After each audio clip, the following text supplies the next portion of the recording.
Unidentified.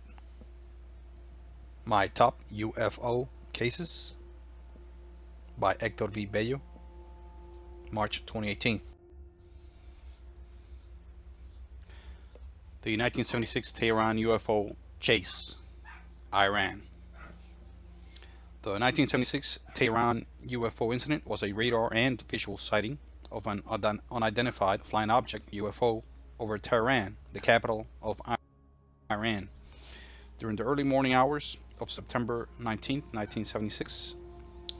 During the incident, two F-4 Phantom II's jet interceptors reported losing instrumentation and communications as they approached the object. These were restored upon withdrawal.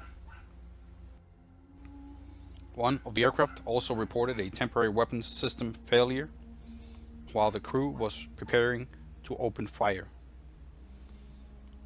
Explanation and analysis. Stripped of details, a couple of F-4 jets from the Iranian Air Force were scrambled to investigate some sightings of lights in the sky. Reports vary, but at least one jet suffered grave electrical failures, tried to fire a missile at something and had something fired at it. A nearby jet airliner also suffered radio failure. According to journalist Philip J. Klass, it was likely the pilots initially saw an astronomical body, probably Jupiter, an explanation also cited by aerospace researcher James Oberg. Klass wrote that pilot incompetence and equipment malfunction likely accounted for the reported equipment failures. According to Klass, the Westinghouse technician at Sharoki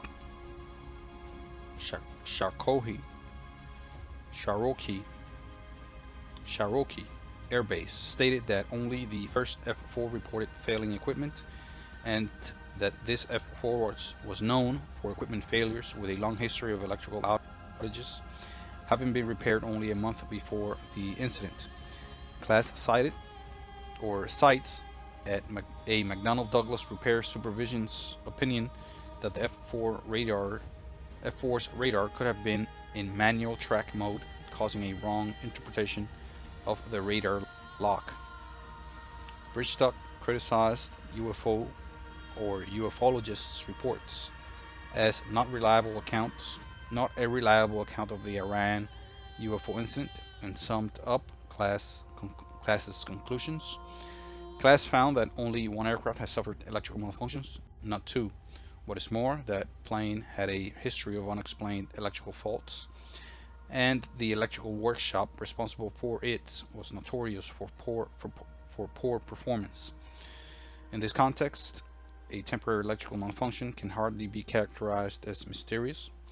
He also points out that the air crews at the time were tired and rattled and could have mistaken stars or meteors for UFOs and missiles. In addition, Klass points out that radio faults on airliners are not known, and that is why they carry backup radio sets. Regarding pilot reports of bright objects falling to the ground and leaving a bright trail, author Brian Dunning observes that September 19th, the day of the incident, was the height of two annual meteorite showers, the Gamma Pisces and the Southern Pisces, and the tail of the Eta Draconis shower. So observation of falling objects or odd lights would not have been unusual. At the site where the falling light supposedly crashed, a beeping transponder from a C-141 aircraft was found, according to the investigating colonel.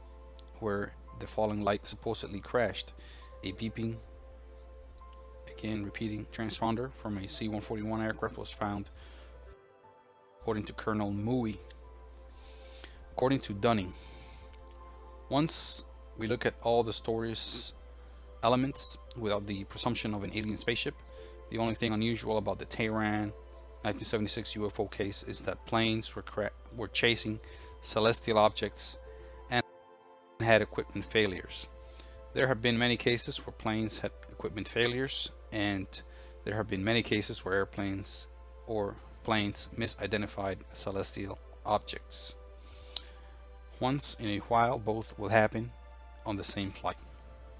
Dunning criticized ufologists and UFO-themed television programs like sightings for describing all events related to the incident from the context of a presumption that the light was a hostile and intelligently guided alien spacecraft.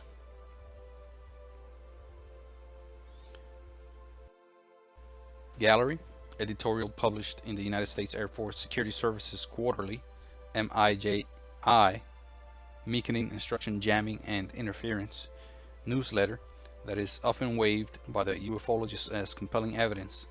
According to Brian Dunning, because this service requires a security clearance, their newsletter is protected as well. There is nothing especially interesting about the actual article. It's just a dramatized retelling of the same information in Colonel Mui's memo, referred in the newsletter as a curious editorial, the subject of jamming and interference.